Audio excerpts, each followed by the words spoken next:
নমস্কার, আমি পিনাকি দাশগুপ্ত। আজকে এই ছোট্ট ভিডিওতে আপনাদের সবাইকে স্বাগত।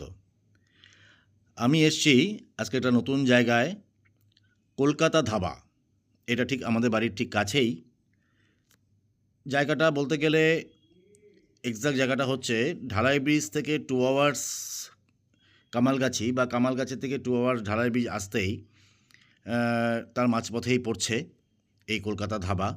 এটা খুব রিসেন্ট শুরু হয়েছে। এই বাদিকটায় আমার কামালগাছি, আর আমার ডান সাইডটাতে আছে হচ্ছে আপনার ঢালাই ব্রিজ।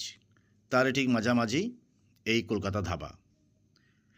এই ধাবার অ্যাম্বিয়েন্সটা বেশ সুন্দর লাগলো আমার কাছে, তাই তোমাদের সবার সাথে, আপনাদের সবার সাথে আমার একটু শেয়ার করতে ইচ্ছে করলো এই ধাবাটির ব্যাপারে। একবার যাওয়া যাক, লেটস ট্রাই। এখানকার ফ্লেভার একটু টেস্ট করা যাক। কলকাতা ধাবা, আমার তো অ্যাম্বিয়েন্সটা বেশ ভালোই লাগলো। এবার তোমাদের কেমন লাগবে জানি না। যদি আমার ভিডিওটা ভালো লাগে বা তোমরা এই দেখে যদি সেখানে যাও, তাদেরও হয়তো ভালো লাগবে। এখনও জানি না সেখানকার খাবার দাবার কীরকম বা কিছু। জাস্ট আজকেই প্রথম আসলাম, জাস্ট এন্ট্রি নিচ্ছি। অ্যাম্বিয়েন্সটা দেখে বেশ ভালো লাগলো, সাজানো গোছানো, আলোতে ঝলমল করছে। বাইরে বেশ কিছু টেবিল চেয়ার পাতা আছে, তাদের সেখানে চা, স্ন্যাক্স যে কেউ তোমরা এনজয় করতে পারো। ওদিকে দেখতেই পাচ্ছ বেশ কাবাবসের স্টিকগুলো ঝুলছে, কাবাবস কাউন্টার সেখানে। একটা বড় ব্যানারগুলো লাগানো আছে কলকাতার কিছু চিত্র দিয়ে, এবং লোকজন বেশ ভালোই। আমরা যখন এখন এসছি, এখন প্রায় ঘড়িতে 11টা, সোয়া 11টা বেজে গেছে। জানি না এখন কতটুকু কী খাবার পাবো না পাবো। তো চলো দেখা যাক। বাইরের পরিবেশটা তোমাদের ভেতর থেকে ওই যে রাস্তা, মেন রোড দেখা যাচ্ছে। জায়গাটা মোটামুটি খারাপ নয়, অনেকটা জায়গা ধরেই। এদিকে বেশ কিছু পাম গাছ ডেকোরেশনের জন্য লাগানো আছে করিডোরে, আর তারই মাঝখানে হচ্ছে ওদের এই রেস্টুরেন্টটা, যেখানে অনেকগুলোই টেবিল সাজানো আছে। তো যদিও সদ্য শুরু, যার জন্য কতটুকু কীরকম কী সার্ভিস হবে না হবে সেটা ভেতরে গেলে আস্তে আস্তে আমরা বুঝতে পারবো। খাওয়ার অর্ডার দিলে আমরা সেটা বুঝতে পারবো। তো দেখা যাক কার কীরকম কী মেনু থাকে। আজকের বেশ কিছু মেনু এখানে দেখা যাচ্ছে।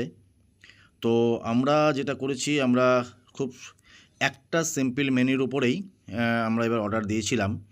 তো তারপর খেয়ে বলছি কেমন এটা টেস্ট বা কিছু, বা এদের সার্ভিস কীরকম। না খাওয়া অবধি তো বুঝতে পারছি না। তো যাই হোক, তোমরা যদি আসো, এমনি অ্যাম্বিয়েন্সটা বেশ ভালো লাগলো, পরিবেশটা বেশ ভালো, এবং অনেকটা জায়গা জুড়ে খোলামেলা, চারদিক খোলা, গাছগাছড়ায় ভরপুর, যার জন্য কোনো এসির বন্দোবস্ত এখানে নেই। আমার সাথে যারা এসছে, রমিনা, ওদিকে মিষ্টি, পশু, এরাও আজকে প্রথম এসছে। তো এদিকে ওদের কিচেন, ওপেন কিচেন দেখাই যাচ্ছে। বাইরে বেশ কিছু লোক এবং আলো ঝলমল করছে চারদিকে। সত্যিই জায়গাটা দেখতে খুব ভালো, এবং আশা করি এমন একটা জায়গায়, এরকম প্লেসে এই ধাবাটা বেশ ভালোই চলবে। তো দেখা যাক। আমাদের খাবার চলে এসছে। আজকের মেনু মেনলি হচ্ছে রাখা হচ্ছে চিকেন ভর্তা, তার সাথে তন্দুরি রুটি। তো খারাপ ছিল না, বেশ ভালোই ছিল। কেমন লাগছে তোমাদের খেতে? তো খাবারগুলো কীরকম সেটা জিজ্ঞাসা করছিলাম, তো বেশ বললো খাবারগুলো খুবই ভালো কেমন লাগছে? তবে একটা যেটা বুঝলাম যে কোয়ান্টিটি হিসাবে খাবার কিছুটা কম। তো যাই হোক, আমাদের তো বেশ ভালোই লাগলো, আশা করি আপনাদেরও ভালোই লাগবে। এবং এখানকার খাবারের দামও কিন্তু অনেকটাই রিজনেবল প্রাইস। থ্যাংক